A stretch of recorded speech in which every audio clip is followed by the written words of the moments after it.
Come in, Ether. This is Barbo Observatory. Are you receiving this? Is anyone out there? So, Mara, you just rolled out of bed to do this interview. Is that right? Pretty much. Well, I, like you, have twins. And how old are in they? the pandemic, this is my office now. They're 2.5. Yeah, so I got 3-year-olds. So, it's like, I have my office, which was my office, is a nursery. I hide the bottle of tequila in the between pillows, but it's still a nursery. They are running amok as we speak. So if you hear yelling, that's what that is. So actually, one thing I wanted to say was there's a point in the movie when Felicity Jones, whose character and who in real life at the time was pregnant, she goes on a spacewalk. And I thought, as someone who was pregnant, I loved that it was never like, oh, maybe she shouldn't go. Maybe she should just put her feet up. And, I'm worried about what would happen. So thank you for that. Well, we thought about it a lot, when Felicity announced as we were shooting that she was pregnant, and it was like, uh-oh, we got to figure this out. And so, the first thing you had to do was kind of lean into it and not sort of avoid it, not try to hide it because she was showing. And then the next thing was, I kept going back to Fargo with Fran and saying, she was pregnant. Nobody talked about it. She couldn't do it or anything else. Pregnant women go to work all day long, all the time. She goes to work. And so we didn't have to reference it. She's just a tough woman who can get things done. And so we loved that. We were very proud of that. This movie, I mean, you could say, oh, the world's ending in this movie. Everyone's alone. That's what a downer. But like, really, there's some optimism in this movie, and there's some joy. And I was wondering, sort of like, is that something that you look for in a story that you like to see? There's like a sense of optimism. Well, I'm an optimistic guy. I'm a realist. I understand things. I don't live in the clouds, but I also am always optimistic. I do believe in things that I do believe over time things will improve. They have over the history of time improved.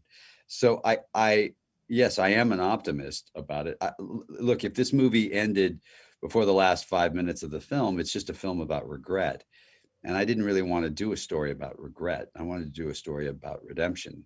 And because I think redemption is a really fascinating thing and something we all need. And regret is such a toxic thing. So I wanted to do a story like that. So yes, I lean towards the idea of, some victory, by the end.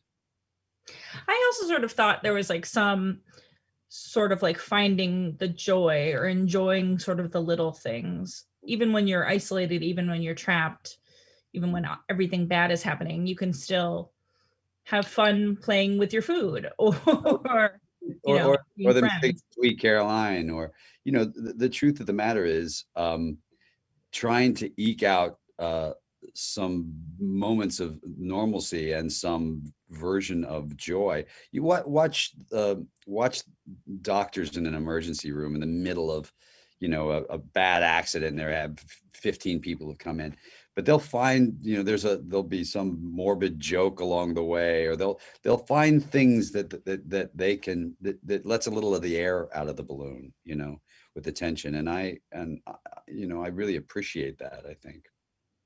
Last question. You starred, directed, and produced this movie, and yet you also chose to put yourself in a blinding snowstorm in sub-zero Iceland. Not smart. That's what you're saying. Yeah.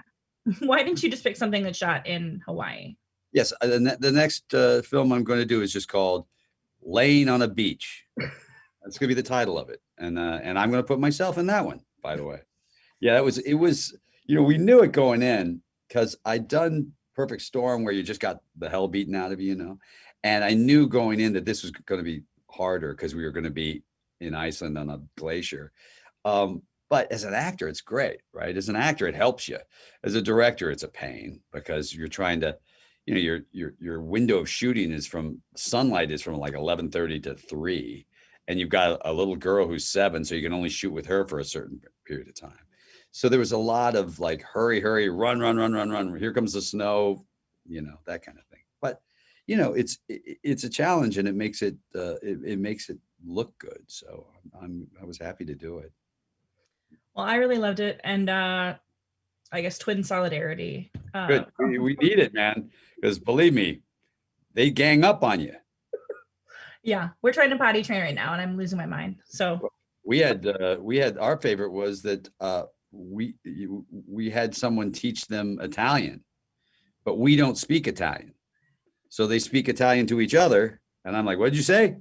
And then they talk to each other. So they have me now. so when people ask if your twins have a twin language, you're like, yeah, it's Italian. Yeah, exactly. Yeah, Some twin talk. they don't have their own. They have somebody else's. That's why I have to contact them.